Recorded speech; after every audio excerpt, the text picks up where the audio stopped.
One, two, threezy. Grab some citrus lemon squeezy. Time for us to shoot the breezy. Let's hope Mike is not too sleazy. Hello and welcome to D Infinity Live, the weekly multi-platform, multi-publisher, online webcast gaming supplement. I'm your host, William Big T Thrasher. With me, as always, is Michael Jolly Varhola.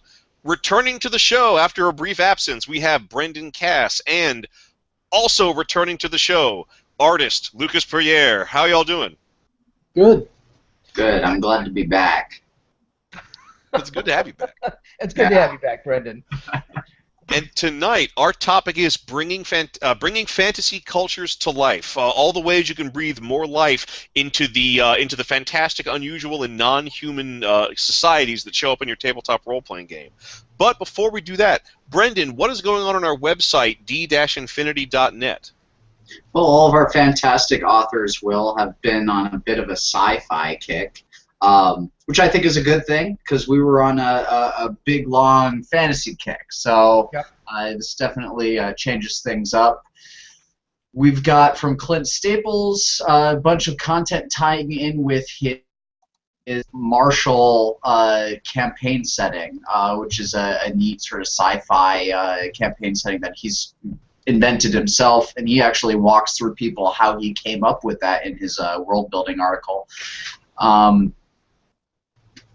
We're working on a new list of oddities, and anyone who frequents the D Infinity site knows that our oddities articles are a lot of fun and also very useful for throwing in some flavor into your games. And this one's about malfunctioning robots.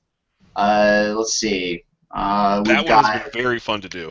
Yeah, and it's fun to read too. And actually, it's partly inspired by an animated short film from the 80s. On my most recent post to that oddities listing, I posted a link where you can watch that short film. It's really fantastic. Would appreciate that too. So, and then you also posted an article about sci-fi articles. I'm sorry, not articles. Sci-fi armaments. That's the word I was trying to say. And it definitely, kind of like the malfunctioning robot one, seems to be inspired by 80s B-movie sci-fi flicks. That is the case. It's kind of 80s sci-fi flicks, all the throwbacks that were happening at that time, and also just all sorts of classic pulp sci-fi like E. Doc Smith's Lensman, Buck Rogers, things like that. Sure. You know, oversized blow dryer kind of ray guns and things like that. It's fun. Yeah, and Mike, what is going on with our co-publisher Skirmisher? Well, we've got things going on with a couple of co-publishers. One is Skirmisher, and the big thing is that the Skirmisher page on DriveThruRPG and other One Bookshelf sites is now carrying MP3 audio downloads of D Infinity Live. So D Infinity doesn't have its own presence on DriveThruRPG or other retail sites. It works through its various co-publishers, and Skirmisher is the biggest and the one with the most products. So Skirmisher now has MP3 downloads of the various shows. The first one from last week is now up. And this means that people who don't make it home from work on time or don't want to sit in front of the computer and watch the show can now listen to it on a mobile device or their phone or their iPod or whatever. So that is a convenient thing that we just set up for our viewers. And we're going to have this show. I think you and I pretty much broke the code on this, Will. We're planning on having this show up within just a couple of hours of it being over. So anyone who's watching it, of course, they've already seen it. They don't need the download. But what I would ask is that any of our viewers go on to DriveThruRPG, and if you've seen a particular episode, if you saw the show last week, go to the listing for the show on DriveThruRPG and just post a rating. If you enjoyed the show, give it a 4 or 5 star rating. If you want to post a 1 or 2 sentence review, do that. Tell other people who don't know the show why they should be listening to it or watching it. So that is the newest product-oriented thing we've got going on. We've got another co-publisher called Dagon Industries, and Dagon Industries founder Jared Ray Wallace has been on the show a number of times. We've got him on a show on geek culture that's going to be coming up in a little bit. He's going to be on that. But he just released a new yellow sign amulet. And I don't know how well people can see that. I'll try to zoom in on it a little bit. But he just released this beautiful yellow sign amulet. And this just showed up today. I wanted to acquire one from Dagon Industries. So this is a lot of fun. I think it's only $15, and people can find it at Arkham Bazaar. So I would encourage people to go to Arkham Bazaar and find this amulet. And actually, I'll send you the link for it, Will. You can post it right on our event page, and people will be able to check that out as well. Excellent. I was wondering what that was. That is what that is. If you had just come back from the disco or some bohemian poetry reading. No, I have not, but I would tell you that I would actually wear this to a bohemian poetry reading. I would not wear it to a disco because A, I don't think they exist anymore, and B, I wouldn't go to one if they did. But the bohemian poetry reading, yes, absolutely.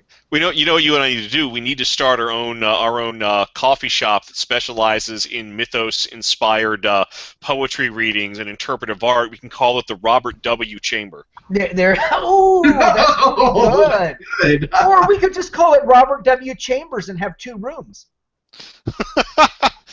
Yeah, really, any that's more than one. Exactly. And of course, each room goes deeper into madness. Why have we not done this? Because we just came up with the idea, but now it's copyright us, so we'll make it a reality. So those are the 2 big things that are going on Drive, or with our co-publishers, Skirmisher Publishing LLC and Dagon Industries Inc. And of course, we're going to have more stuff coming out from Skirmisher. 1 release a week is what we're shooting for. We've got more issues of Wisdom from the Wastelands coming out. And we're now in production with 2 other publications people should keep an eye out for. We're actually in production with D Infinity Volume Number 7, Festivals and Holidays. I'm working with that right now. And we've got, we'll be releasing a preview of it at OwlCon in Houston. And then the full issue will be out at Comic Palooza in Houston in May. And our associate Bob Gravenstein, Robert Gravenstein in South Africa, is working on the first couple of issues of Dungeon Keepers and Dragon Slayers, which is our new licensed Labyrinth Lord publication. So we've got a lot of great stuff in the works. We'll talk about it on the show, but I wanted to give people a sneak preview right now. Excellent. And Lucas, so what do you have going on? Do you have anything you want to promote? Well, I'm constantly working on my own game. It can be found at patreon.com/Lucas Puryear, or if you just want to follow and not back it, facebook.com/Sagas of Old with an E at the end. In about March, I will start putting out creatures that are not going to be in the core rulebook once a week, and then sometime next year compile those for the actual monster manual. Oh, very cool. All right. Well, gentlemen, it is time to move on to our main topic, which is bringing fantasy cultures to life. Before we go into our questions and comments from the audience, and we did get quite a bit. We got an excellent response for this topic. I did just want to go around the room and have you all explain what you think culture is, because all I have figured out in the 21st century is that nobody knows what the word culture means. If you ask anyone what culture means, you just get a different definition. If you want my own quick and dirty definition, culture is the way is the story that a society tells about itself. How about you, Mike?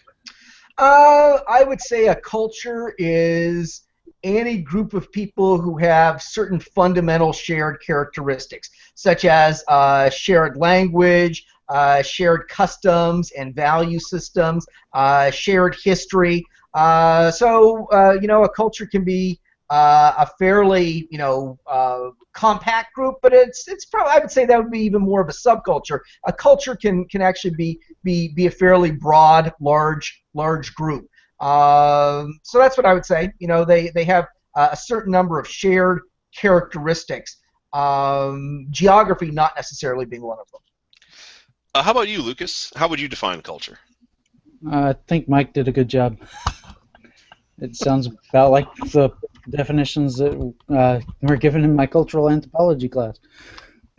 Excellent. And how about you, Brendan? We tend to be a shared way of life. So any way of life that has become general and common enough that a large enough group of people have adopted that way of life, that becomes a culture. So you've got all sorts of cultures, right? There are people who maybe rock climb or something. There's a culture involved with that, or surfers. There's a very, I guess, cliched culture involved with that. But that's all a way of life and a way of acting that goes, in this case, with some physical activities, but it could go with anything. It could go with the place where you live. It could go with your profession. So all of those things create these, and that's what then ends up becoming a culture. Oh, and actually, Brendan, something you touched on when you mentioned surfer culture, it's another observation I've had. Just like a hobby, just about any culture looks weird and often very silly from the outside. Yeah, definitely. All of a sudden starts to make sense when you participate. So when we talk about surfers, we are talking about, or rock climbers, we're talking about a subculture. We're not talking about a culture overall, a society overall. I mean, I would think the terms culture and society can be used synonymously, at least the way I defined culture. You're talking about sort of special interest subcultures, I think. It doesn't have to be that way. I know I chose subculture examples, but assuming we lived a thin band of land that encircled the entire planet, and the quickest way to get one way or the other on this planet was to surf, then it would be the culture of everyone, wouldn't it? So it would. And really, I think it's relevant that you sort of allude to the concept of subcultures, because in the context of role-playing games, one of the things that I've always enjoyed exploring is the whole idea of the adventurer subculture. Adventurers, by definition, I think are generally going to have more in common with each other than they're going to have with the other people in whatever society they happen to be from. And they're also going to, they're going to be possibly members of their own explorers societies or adventurers guilds. Or whatever, exactly. And there's the fact that they're always on the move and always cross-pollinating with each other will kind of make them their own cultural unit. And also, Brendan, I think you have just accidentally created an amazing fantasy role-playing game, The Surfers of Everwave. You have surfers fighting to control the thin strip of land that encircles the realm. Well, right. It goes around the equator of the planet. It's a thin strip of land, and on the northern hemisphere, the waves all go left, and on the southern hemisphere, the waves all go right. So that way you can get where you need to go. Excellent. We are having a lot of good ideas tonight. There we go. I mean, someone should be taking notes. No, we've recorded the damn thing. We'll just you're right. We don't have to. What are you drinking, Brendan? Bourbon. Because it sounds like you're drinking the waters of forgetfulness where Hercules. Did you bottle that while you were in Greece? Yeah, probably. I don't know. What's the name of that river? That river that you're alluding to. What's the name of it? Off the top of my head, I do not remember. Lethe. River Lethe. Lethe. That's your river of forgetfulness. I have not partaken of its waters, as you can see. This is what happens when you're away for, how long was it? You were 30 days in North Carolina doing troubleshooting at a manufacturing plant, weren't you? Yeah, right. So and then most of December as well. Yeah, it was a long time. Well, our first question comes from David Paul Lehman, who actually is the viewer who suggested this topic. Thank you for doing that, David. And right off the bat, his first question is, what sort of terminology do you like to avoid when describing a culture you're creating, and how do you get around using it? Well, getting around using it is easy. Just have a thesaurus handy. But as far as terminology that I like to avoid, I like to avoid anything that's too much of a shortcut to describing the culture. If it's very easy to say, this culture is very much like the Cherokee, but that doesn't mean that when I say that to a player, they're going to immediately know in what context I mean that. Yeah. So I generally try to, whenever possible, avoid invoking the names of any real-world cultures, simply because it may make sense, but it's going to take forever to explain the context. I would rather talk more. If I'm going to have to use a lot of words, I would rather just talk more about what the culture does and how they see themselves and those who are a part. I have to agree with you, Will. What's that? I have to agree with you on that, because as soon as you invoke the name of a real-world culture that people are, unless of course you're in a world where that culture, you're playing a game where that culture actually exists, then it's fine. But if you're in a completely fantasy, a completely foreign world where you're inventing your own cultures, invoking the name of a real-world culture comes with all kinds of assumptions and prejudices and all this other stuff that you don't necessarily want in your game. So yeah, it's a really good idea to avoid using the name of another culture when you're describing it, unless it's actually that culture. It can screw things up. If you start saying Cherokee, right? Anyone who knows a lot about that culture might start to assume that they don't have a written language. And that's an assumption that they could make if they were actually the Cherokee, but you might not have intended that at all. So things like that can happen. That's a good point. How about you, Lucas? I have to agree. Actually, there's a whole section in the Facebook event about the using real world things, and I said that it depends on whether I'm writing or if I'm GMing. If I'm writing, I definitely don't do that, because I'd rather have it sound more professional and describe the culture than just take that shortcut. It's like, they're Viking gnomes.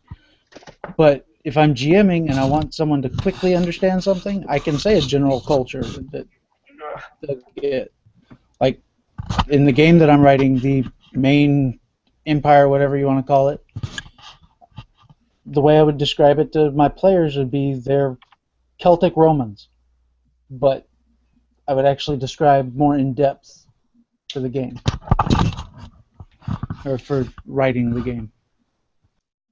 And actually, you actually bring up something when you say like Celtic Romans. I do a lot of sci-fi gaming, and something I've learned that's very valuable to get across like an alien culture really quick is, and this is one of my exceptions to sort of invoking a real world culture, is if I can provide one real world and one fictional sort of thing that sums up some important aspect of that culture, then it works. It gets the job done, and people can then play out that culture and how that character fits into it in broad strokes without having to have read all the source books. My classic example when I'm running Fading Suns, I'll say, oh well, the Oban, they're Buddhist Vulcans, because chances are what you get in your head when I say that is probably very close to what's actually in the source book. And you'll note, I don't say Chinese or Asian. I say Buddhist, because for me, it's less about what the people look like and where physically they're from. For me, it's more important what those people do. What is their way of life? And being Asian isn't a way of life, but being Buddhist or Taoist or anything like that is a way of life, and that practice is very important. And I think there are, if I'm dealing with a purely fantasy culture, I really try to avoid using real-world references. Lucas actually gave a really, really good example, just to paraphrase him, on the D Infinity event page for this episode, where he said, well, he wouldn't describe Viking gnomes as Viking gnomes. He would describe them as being a seafaring culture, from rugged coastal areas or whatever. I think that's that's very astute. And I don't think that really happens enough. I like using real world cultures or using a fantasized version of a real world culture. So just saying Hellenic culture in our Swords of Coast fantasy campaign setting. I like doing that. I like having actually a real Aegean Greek culture. But if you're not going to have a real world culture as the basis, better to describe things in terms of their characteristics than just making a reference, like you said, Will, that can become misleading. And really, if nobody has asked, if none of our viewers have asked, I would say a question you can add for tonight, Will, if you want to do this, is have everyone give an example of a really egregious misrepresentation of a real-world culture in a fantasy game. Because I've got a couple of examples that I think are pretty good. I've got one right now. Okay. But actually, I don't want you to lose steam because, Will, you said something, and I know why you said it, but I have to play devil's advocate here and pick at it. You said in the case of your Buddhist Vulcans that it didn't matter. You didn't say Chinese because it didn't matter where they were from necessarily. And I know why you said that, because in that particular case it didn't matter where they were from. But giving a description of the environment that a culture is from, I think tells you a lot about that culture. For example, northern cultures, and anthropologists know this, and people who like to study and look at people know this. Northern cultures, if it's really cold, you have a culture that probably has more alcoholics, for example. Whereas, and also tends to be more practical? Would you say? Yeah, in a lot of ways. Right. He says taking a sip of his bourbon. Well, it's below zero. I can have my bourbon, Mike. Thank you. Being a product of a northern culture, of course. Right. So being from a northern culture, I can tell you that. And also, you have to keep in mind that people from northern cultures, for example, might be shorter on patience than people from a southern culture or a warmer culture, because in warmer climates you have a growing period that goes all year round. But in the north, you have a shorter growing period, which means you have to get things done quicker to stop. Now, just to play devil's advocate to your devil's advocate, and this isn't even really playing devil's advocate, it's more just throwing in the fantasy element here. Sure. Everything you're saying is absolutely true and correct in our real world. But Let's go to a fantasy world and say take a race, some kind of a dwarf that lives in the far north, and actually they subsist entirely on different types of mosses and lichens that grow under the snow and ice on rocks, and they've got availability of these year-round, full-time. That whole sort of strident, impatient characteristic, that might be gone. The cold notwithstanding, because the things that tend to make people more sensitive about time in our world might not apply to them at all, for example. That's a good point, Mike. Typically, when I'm trying to come up with a culture, the things I ask myself are, what's abundant in this area for this culture, right, and what's scarce? Right. Because a lot of times that will end up motivating a lot of the personality of a culture. Yeah, that's exactly right. Lucas, would you like to weigh in on this? Well, that's still an old question still. That was the same question. Right. He already answered this question. I just that's right. Up. Well, yeah, actually, new question. Well, Mike, I want to actually address your question of an egregious representation of a real world culture. And do you mind if I go first? No, go ahead. Okay, so I think no culture, no society, no lineage has been more horribly portrayed in role-playing games than the Roma people. it's the only, it is the only like real world culture where there are actually source books dedicated to it. You would never go into your friendly local game store and see like the Practical Player's Guide to Jews, but you will find World of Darkness gypsies. Yeah. It's the craziest thing, to the point where I've seen games where like where it'll actually even be like in the way the races are structured. Well, in this game you can play a human, an elf, a half elf, or a gypsy, and isn't that just a fuck you to Roma people that a fictionalized version where they don't even change like a name, they're not human, not even classified as human within the boundary of the game's rules. That is good. That's my example. That is a pretty good example, Will. Mike, do you have one? Yeah. I am looking back many years to what I think is the most egregious example of this. Maybe not more egregious than yours, but this is the one that struck me. I think it was for 2nd edition Dungeons and Dragons. TSR, the then producer of Dungeons and Dragons, came out with the Maztica campaign setting. So basically they said, well, we want to do something that's set sort of in South America or Central America about the time of European contact. And yeah, sure, the Mayans and the Incas and the Aztecs all have distinct cultures, but fuck that. We're just going to jam them into one shitty culture, and we're going to call it Maztica.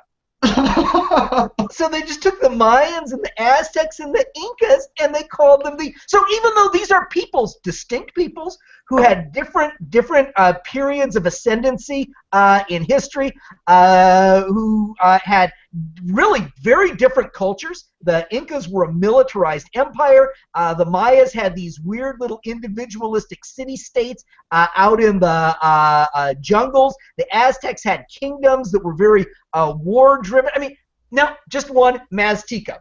Oh, okay, well, that's pretty bad.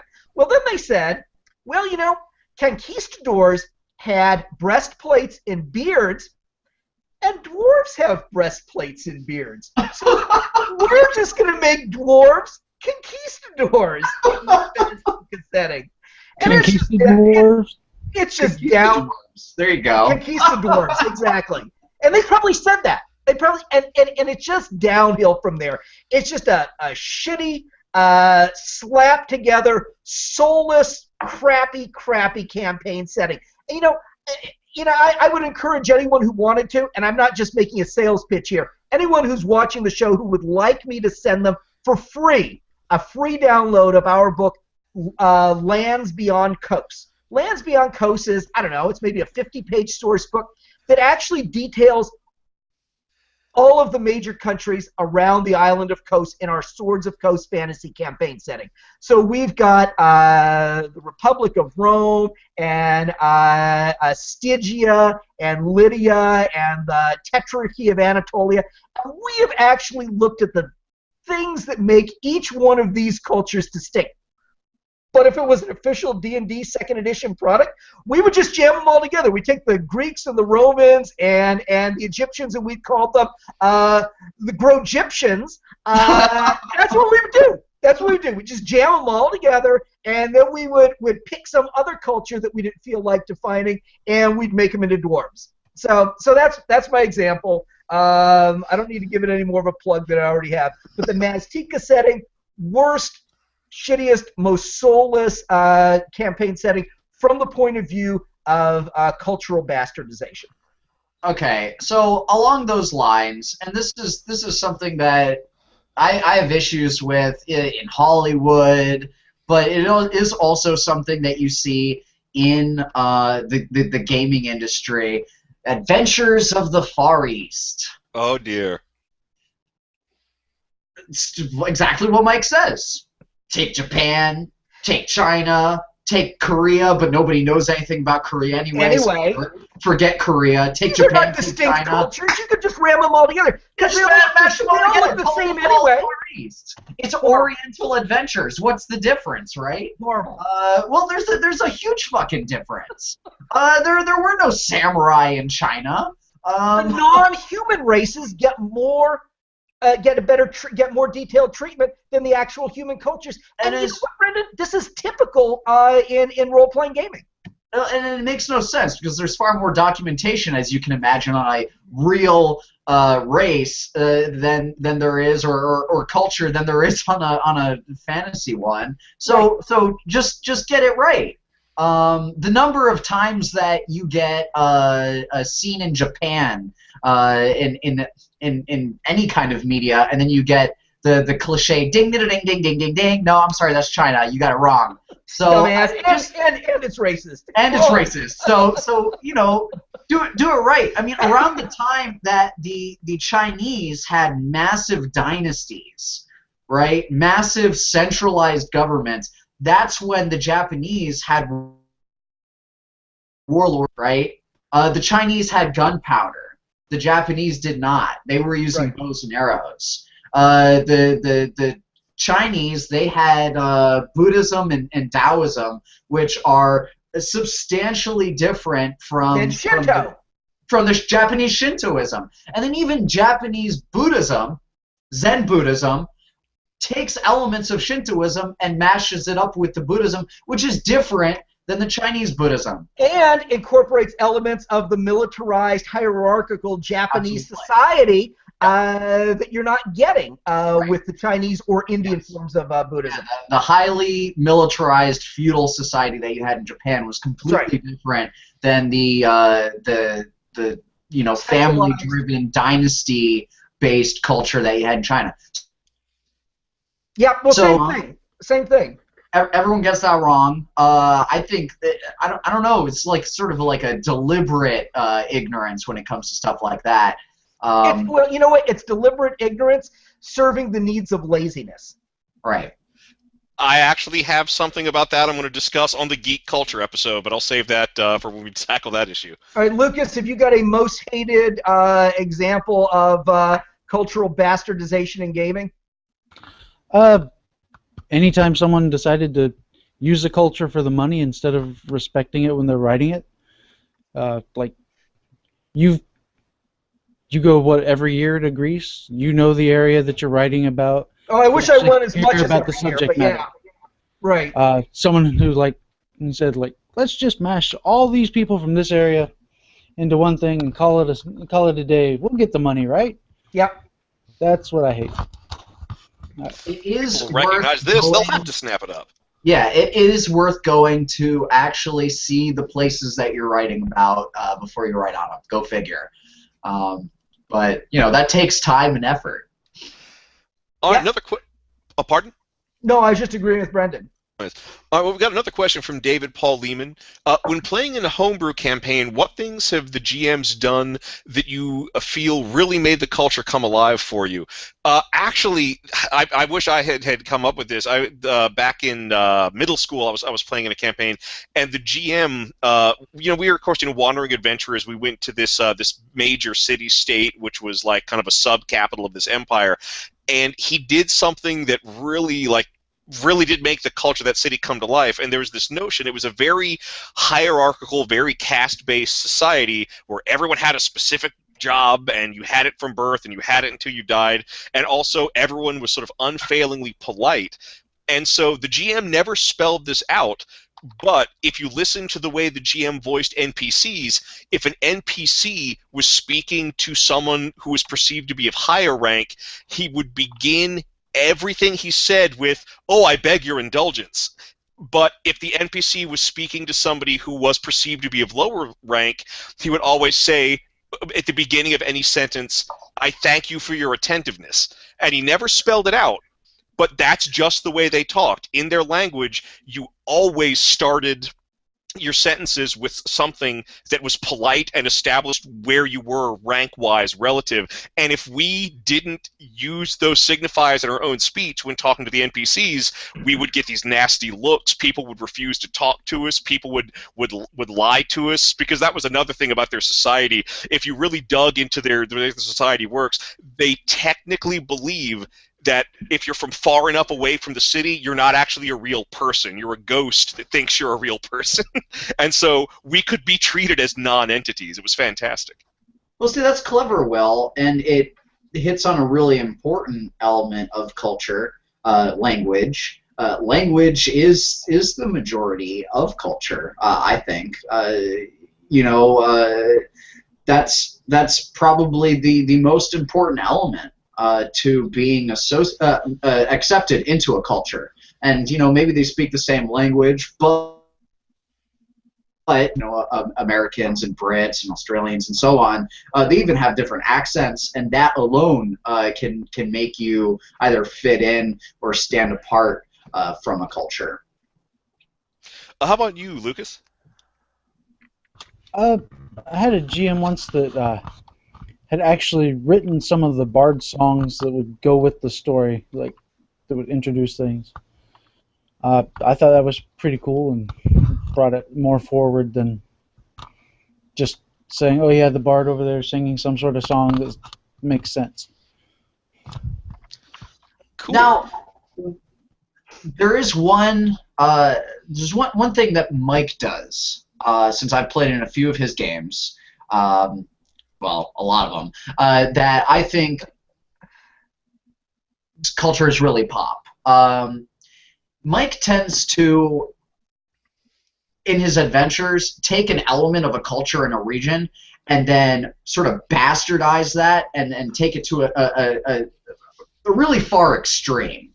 For example, the adventure that we just played in was in Egypt. And the Egyptians, everybody knows, if they know their history, they mummified people.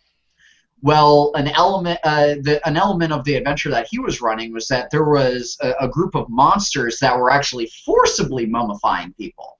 Live. So alive. They took live people and tried to turn them into mummies. So he took that element of the culture, right, bastardized it, and took it to its furthest extreme. There are actual people just to have more mummies. When, of course, originally and by contrast with the regular aspect of the culture that you only do with dead people, that sort of made that whole element of the culture pop. And I think that's something that you can do bit by bit in each one of your game sessions to highlight individual elements of your culture.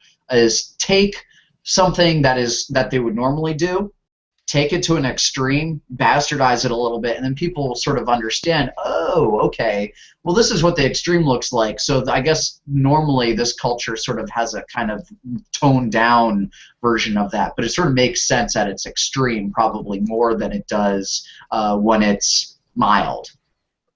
That's a good example, and actually, that's a better example than I would have given for my answer, and I guess it's that you just don't see what you're doing necessarily. But yeah, that is sort of my methodology. You're right. All right, let me see. And I don't think I answered that question. Oh yes, go ahead. How do we make them really pop? I'll tell you. This is actually ties in with a pet peeve of mine. Years ago, back in the late 1990s, I ended up co-authoring this book. And maybe some of our viewers have seen it. It's Writer's Digest's Writer's Complete Fantasy Reference. And one of the 4 chapters I wrote for this book, I co-authored it with a number of people, including Terry Brooks. One of the chapters I wrote for this is on non-European cultures, incorporating non-European cultures into a fantasy campaign setting. How do you make it pop? Don't rip off Tolkien. Don't have it be just another mashup of medieval French, German, and English culture. That's what you do. You take it out of Northern Europe and do something completely different. I look at our Swords of Coast fantasy campaign setting that is the setting that we use for all of our official skirmisher games, and that's what Brendan and I have actually traveled to Greece to do research for, and it just makes my skin crawl when I think, oh my God, what if we had decided to do a campaign setting set in Northern Europe instead? because that's what almost all of them are. You know, there's some exceptions to that, but even the good ones. I mean, even like Forgotten Realms, and I'm not bashing Forgotten Realms at all. You know, people have had a lot of fun with it. I've had fun with it. And it does have some other elements that it's drawn on, and it is a fantasy thing. But really, there's a lot of Tolkien in that. There's a lot of just picking up elements from overly familiarized northern European and elements like that. So, you know, if anyone if anyone happens to have this book on their shelf from 15 or 20 years ago, read my chapter on that. And actually, the publisher just released last year a revised version of it with an introduction by Orson Scott Card. So it's always nice to have someone like Orson Scott Card doing an introduction to my work. But this is writing fantasy and science fiction, and I think my work in here is pretty much the same as in the other book. You don't want both books, pick one. But this is actually a subject that we address in that. Very cool. We got another one from David. What published setting, I cannot wait to hear your answers for this one. What published setting would you say has the least memorable cultures, and how would you fix it? Lucas? I haven't actually played too many published settings. Most of the games I've played have been homebrews. Of the published settings you've experienced, though, has there been any the cultures in any of them that you have felt nothing for? Well, like Mike just got done ranting, Dungeons and Dragons. It feels like I'm playing Lord of the Rings again. Yeah. But how would you fix it? Take more from the folklore and less from established fantasy writing. How about you, Brendan? Ooh, okay. Most boring fantasy culture. Okay, so... Or at least memorable. Least memorable fantasy culture. They're hard to remember by definition. They're right. It's hard to remember them, so I'm having a tough time. Exactly. This is the trouble. We can remember the ones that make us mad. Yeah, I know which ones piss me off. So, I mean, you've got settings like Icewind Dale, and even the Adventure a Week folks. And don't get me wrong, they crank out an adventure a week. That's hard, okay? That's tough to do. So I mean, they're putting in good work, but their campaign setting, sort of like the Icewind Dale setting, which is actually a little bit more interesting than the adventure a week setting. It's a forgettable, samey, northern. It's Nords. How many times do I have to run into freaking Vikings? I mean.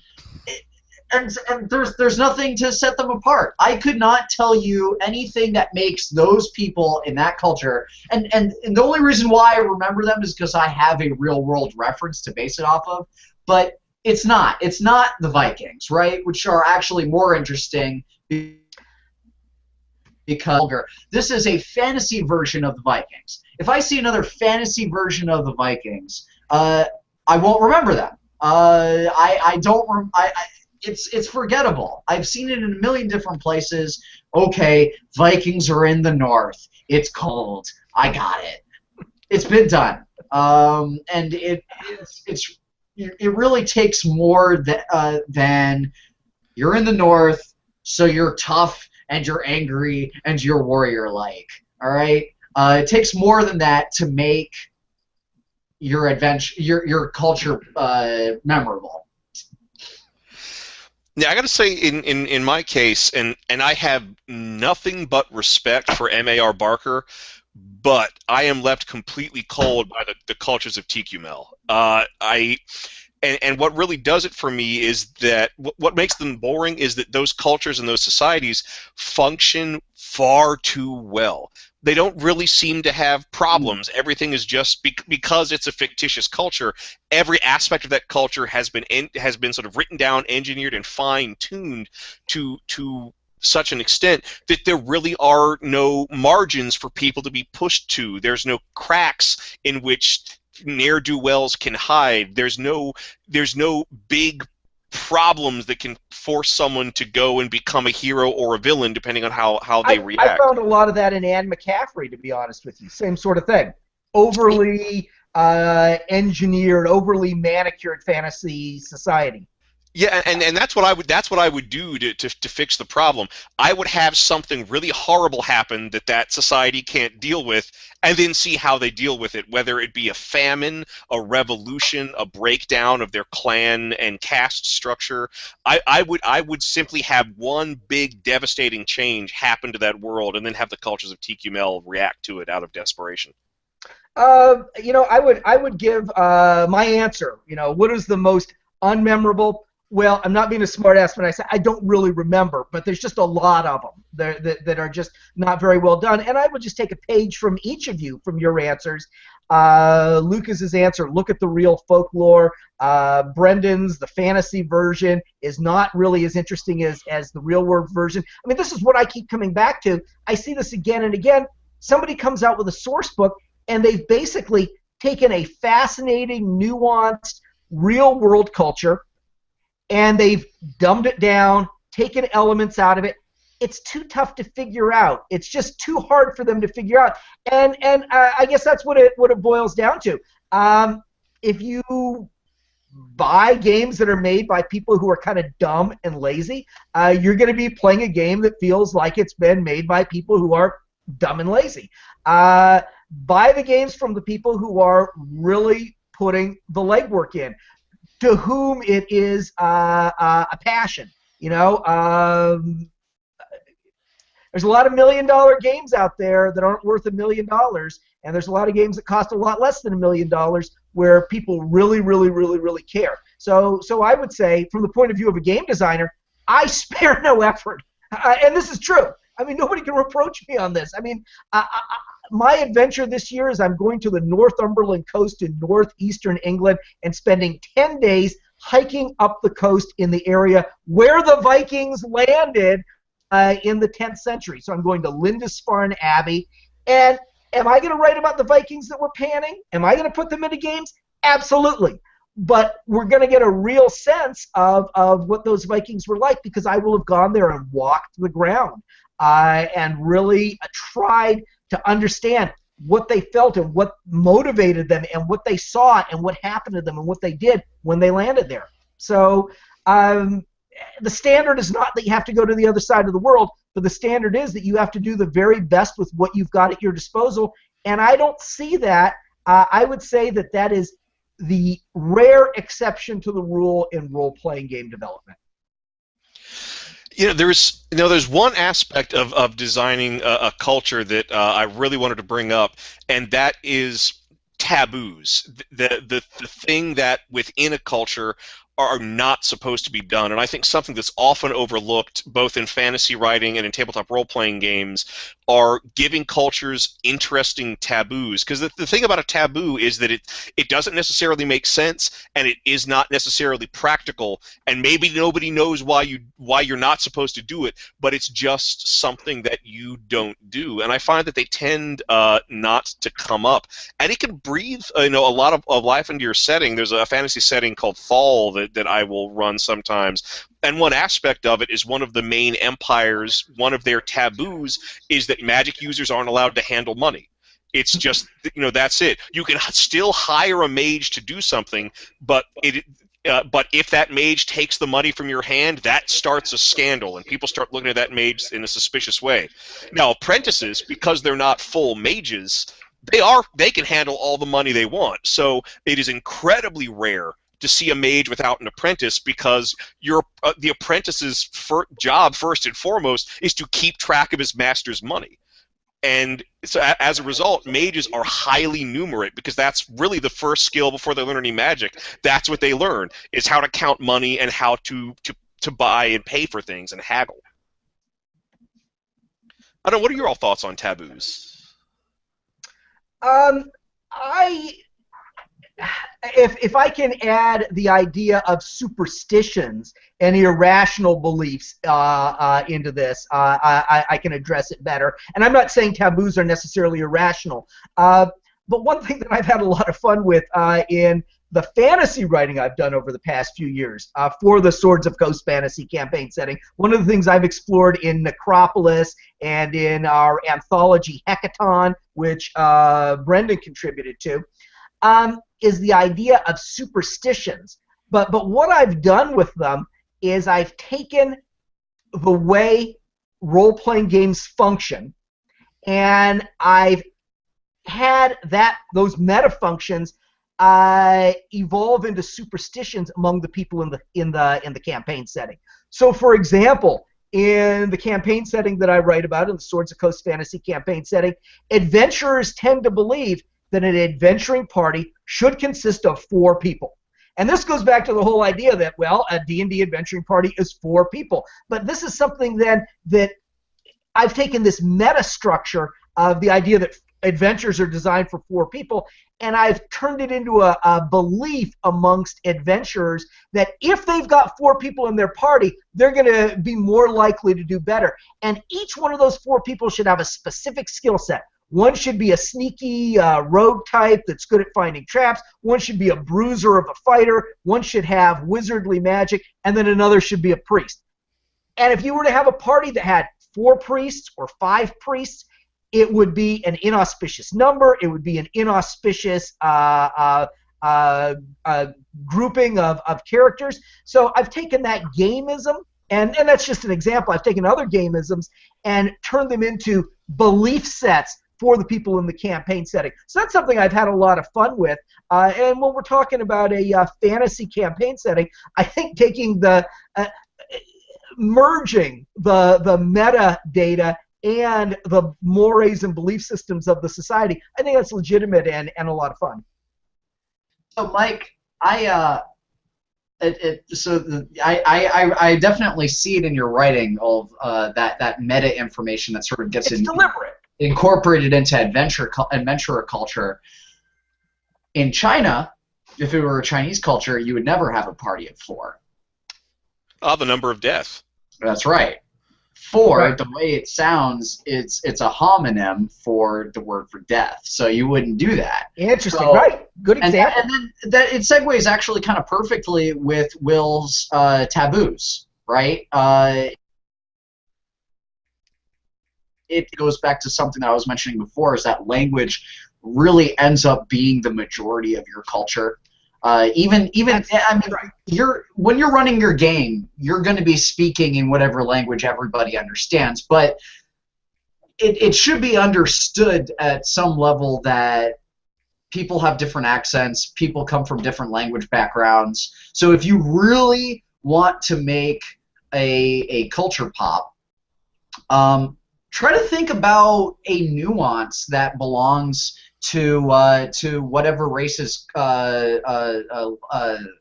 speech patterns, and then you can use that when you're speaking on behalf of an NPC, for example. Let's take the example of Arabic, but we can even extend this into a fantasy language. You can kind of come up with whatever rules you want, and they should be simple.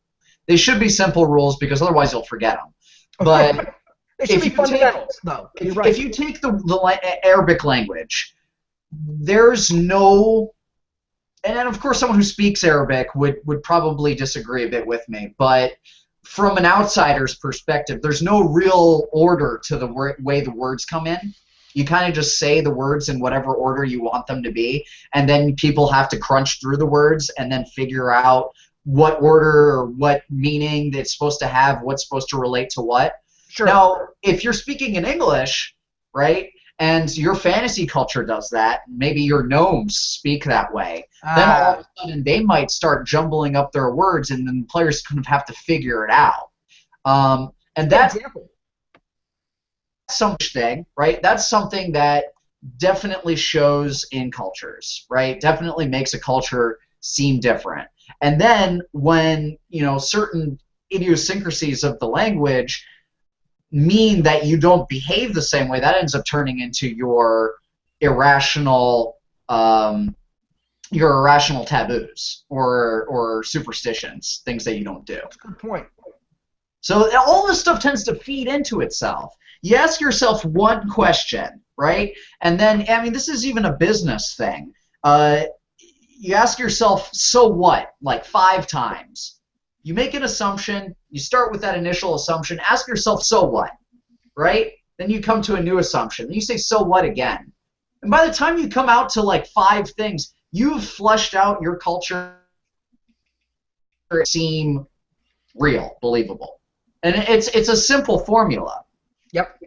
They live in the cold. So what? So they can grow things less. So what? So it means that they have less time to do things. So what? So they're irritable, right?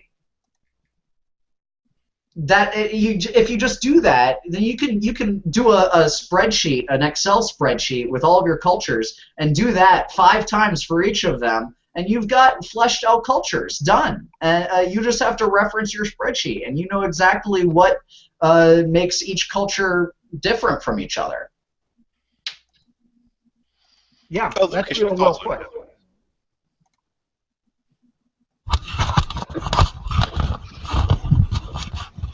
What was that? Your thoughts on taboos? Kind of like where Mike was talking about in-game stuff being taboo for like adventurers. I was thinking of the movie Your Highness, where you never tell another adventurer what your quest is, because you might have conflicting quests. Yeah, right, and that's like almost a meta thing out of a like World of Warcraft.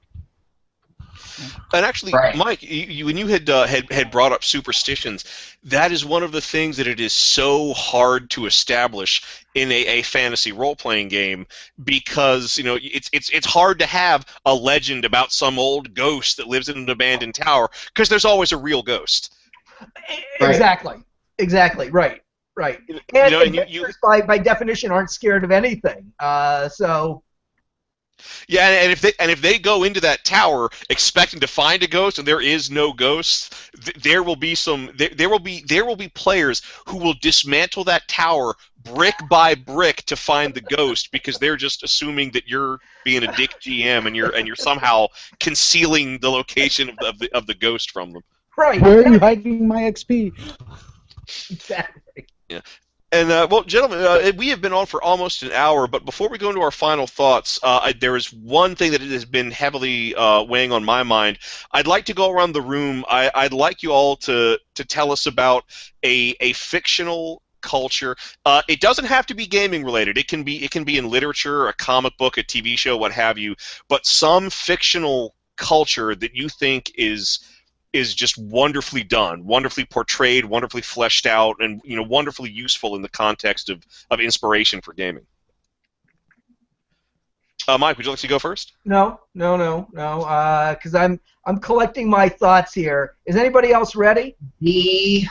Okay, let Brendan go first then. The Freemen of Dune.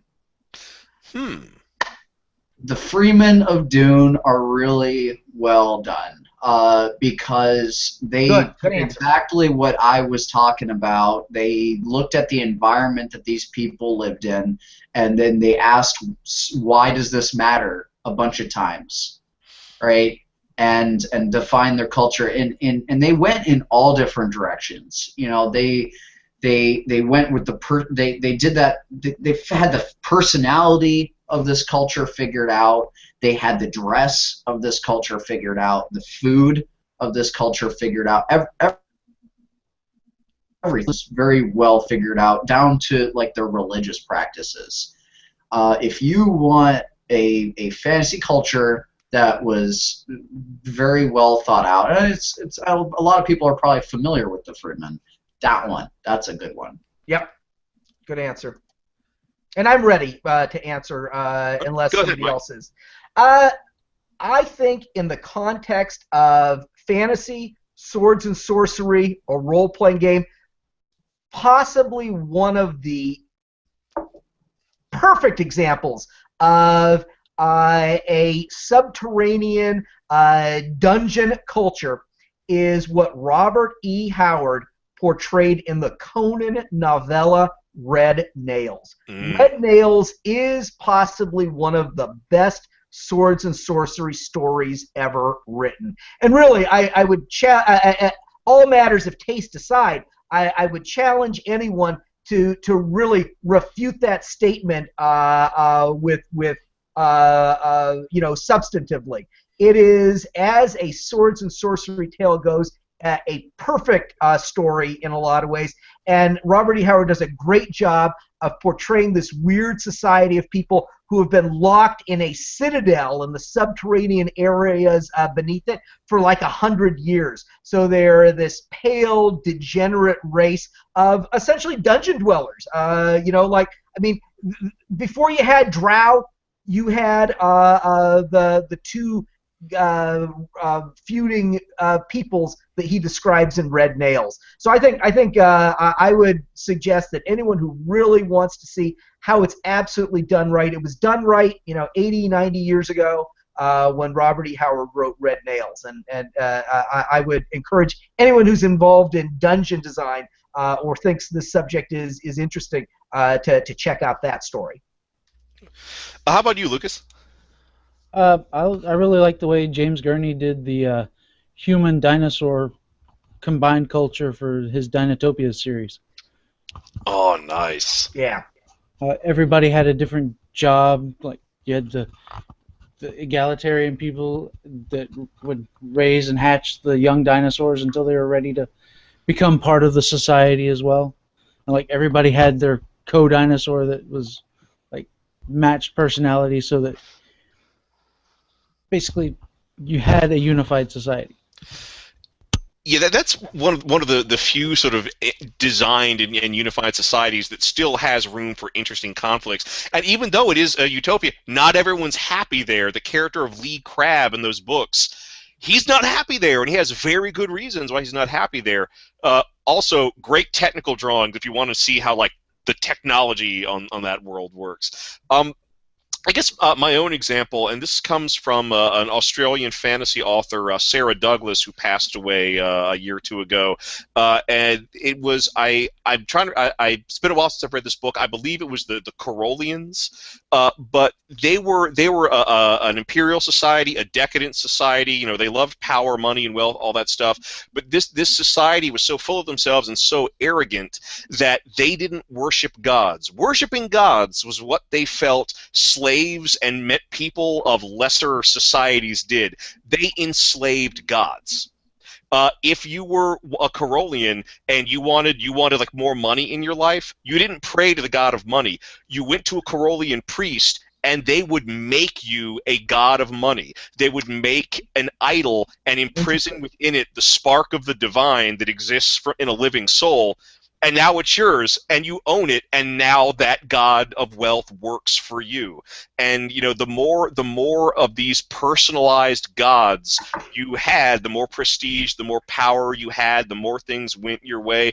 And a lot of them took it to like a real big extreme. There were some people who would actually have the idols made small so that they could be inserted under the skin or in bodily cavities for various reasons. A Corollian temple was either a sacrificial pit where your gods were made, or it was a private room in your house where you locked away all the gods that you owned, and it really communicated so much about their society and how it worked. Pretty cool. Good example. Oh yeah, and that's an idea I'm definitely gonna have to lift in a future campaign. So remember, if you're a genius, you steal from everybody. Right. Well, gentlemen, we have been having a really good conversation for the past hour, but I'm afraid it's that time again to sign off. But before we do, as always, we'll go ahead and go around and give our final thoughts. Brendan, what are your final thoughts? We are in the process of making a lot of our books, which have never been in print before, available in print through Drive-Thru RPG. I recommend, if you haven't picked up one of these books, or even if you have, get it in print because they're available now and they look really good. Yep, and just tack my last word onto Brendan's. We've taken some of our most popular and classic titles. The Game Retailer Guide is now available in print as of now, right? Now, yeah. If you look it up on Amazon, it's right there. Is it available through Drive-Thru-RPG yet, or just Amazon at this point? No, it doesn't matter. It's Amazon. It's Amazon right now. The point is that a number of our books, Experts, is now available print through Amazon. That's been in print before, but a lot of these titles that have been out of print for a couple of years, or as Brendan said, have never been in print. This is something he's been working away at diligently. They are going to be available for people to buy as print copies. So basically, the Skirmisher library of 150 books, about 20 of which are currently available in print. All of them are going to be available in print through Drive-Thru-RPG and/or Amazon.com. Increasingly over the coming months. We can't just snap our fingers and have them all go up there. It's actually a lot of work. But within the next, I'd say by the end of 2015, we're going to have them all up there, aren't we, Brendan? I would say so, yeah. Yeah. Excellent. Well, my own final thought is that if you're going to make a society, culture, don't over-engineer it. Give it flaws, give it gaps, and most importantly, give it features that don't really make sense.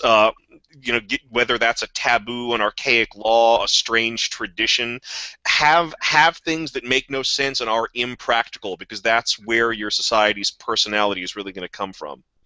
And Lucas, as our special guest, we will give you the final thought.